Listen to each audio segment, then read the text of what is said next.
How to make a homemade solar panel. This is the first in 3 videos of a solar DIY project. Everything you should know to build a 100-watt solar panel at home. In order to charge a 12-volt battery with solar energy, a solar panel with 18 volts is required. So, to build a solar panel capable of charging a 12-volt battery, you will need 2 mm of tabbing wire and another of 5 mm. Solder wire is a must-have. A flux pen. Strapping tape, also known as short tape. Regular tape. A solder iron, between 60 and 80 watts. A multimeter, one that can measure both voltage and current. Silicone paste, preferably crystalline with UV protection. Epoxy resin, the best and easy way to do it yourself to encapsulate the back of a solar panel. This epoxy resins have excellent adhesion to glass and acrylic plastic. And epoxy hardener, here the measure is 2:1 ratio. And of course, last but not least, the solar cells. Here is up to you. You can purchase pre-tab solar cells. They have tabbing wire already attached. It will cost a bit more but will save you a lot of time and work. In video description below you find links to everything you need to start building your solar panel. Let's get started. The first step we have to take is to measure the length of the tabbing wire between 2 cells. Grab 2 cells and join them close to each other like this. 2 or 3 mm between them is enough. With one cell face up is the negative side and face down is the positive side. Measure the length of the tab wire along both cells. The job here now is to measure and cut the tabbing wire for all 36 cells for your solar panel. To make this task less tedious, cut the tabbing wire to one row of 9 cells at a time. And after that you can start soldering the tabbing wire on the negative side of each cell. To do this, first pass along each conduct line the flux pen. This will prevent beading of the solder iron and also helps the solder flow cleanly. Position the tab wire on the cell and start soldering from top to bottom in a continuous movement. Soldering is not so hard, you get it right very fast, but get prepared for a couple hours of work. So, this type of 6x6 polycrystalline cells usually has 3 connecting bus lines. We have to weld 36 cells on the negative side first, where next it must be welded on the positive side, that is the back of each cell, creating a string of 18 volts, the needed current to charge a 12 volts battery. One of the best and strongest materials to use in a solar panel is tempered glass. 3 mm are more than enough for strength and durability, being also the ideal surface to start soldering your solar cells. Start by giving a good cleaning.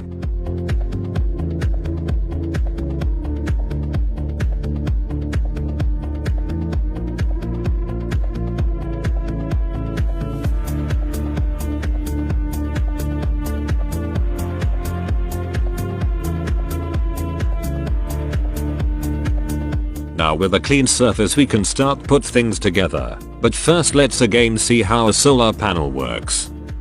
The first cell in this row is the negative side of the solar panel that will be welded to the negative bus wire, becoming this way the negative pole of the solar panel, and continuing with the next 3 strings of cells, all welded together from front to back of each other, making this way a total of 36 cells of 18 volts.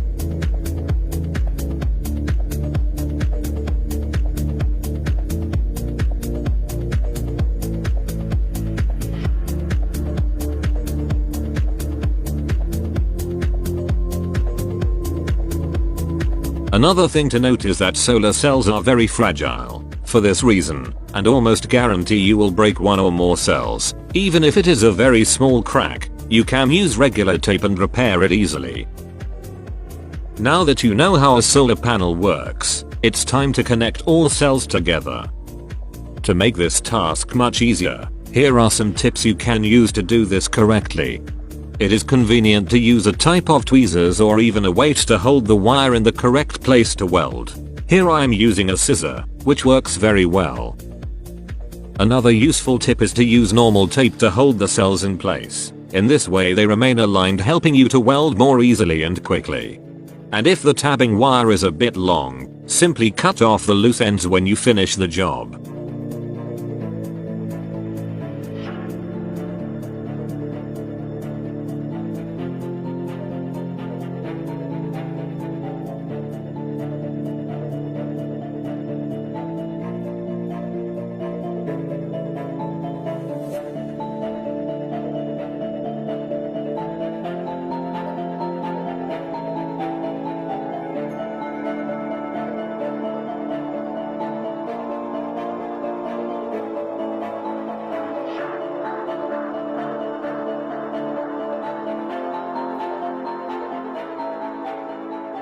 Now with all cells tabbed together, it's time to clean again the glass surface.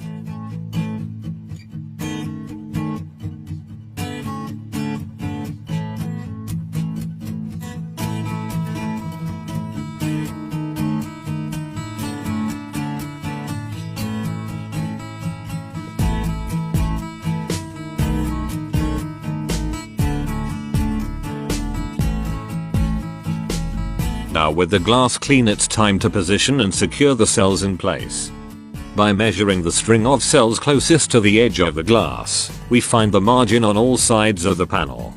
Then, with all cells in place, we need to keep each string of cells tightly attached to the glass, first with normal tape, and next with short tape.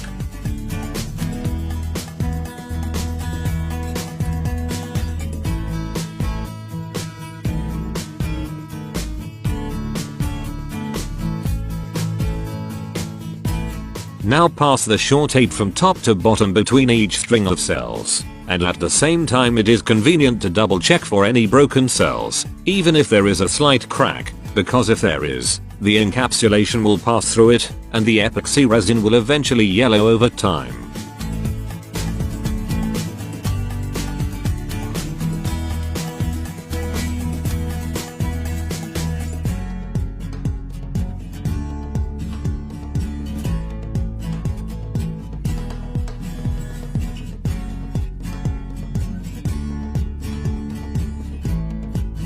Now with all cells secure in place, let's proceed by soldering the string of cells into the bus wire.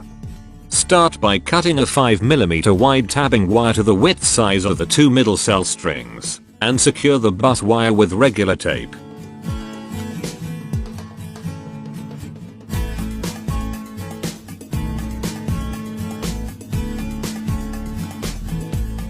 Cut the loose ends of the cell tabbing wire. And you're ready to solder the two middle rows together.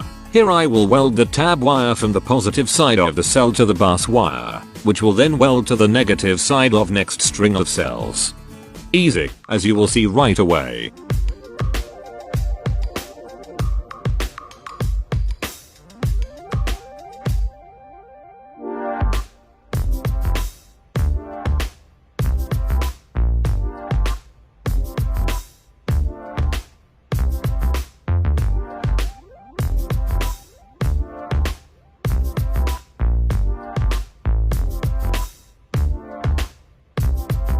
Now is to do the same for the other two row of cells on the top of the panel, and then, it ends with this two bus wires, which are the positive and the negative poles.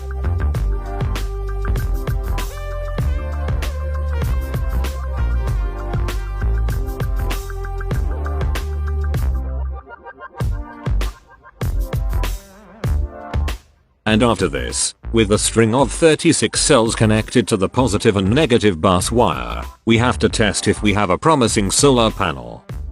With the panel facing the sun, measure the voltage with a multimeter and make sure that it produces at least more than 18 volts. Here I tested on a spring morning. Keep in mind that solar panels always lose tension in the hottest hours. Depending your region, you should get about 18.6 volts during the peak sun hours. Now back to the office, we're going to proceed by soldering two copper wires to the poles of the panel. Here you can choose to use the 5mm bus wire to also to be connected to the junction box in the bottom middle of the panel, but I choose a pair of copper wires, does the same job. And I am not using a bypass diode because I will use a PWM charge controller, which protects the solar panel and the battery from reverse current and overcharging respectfully, among other useful features. Watch the next video where we continue with this extraordinaire solar panel. See you there.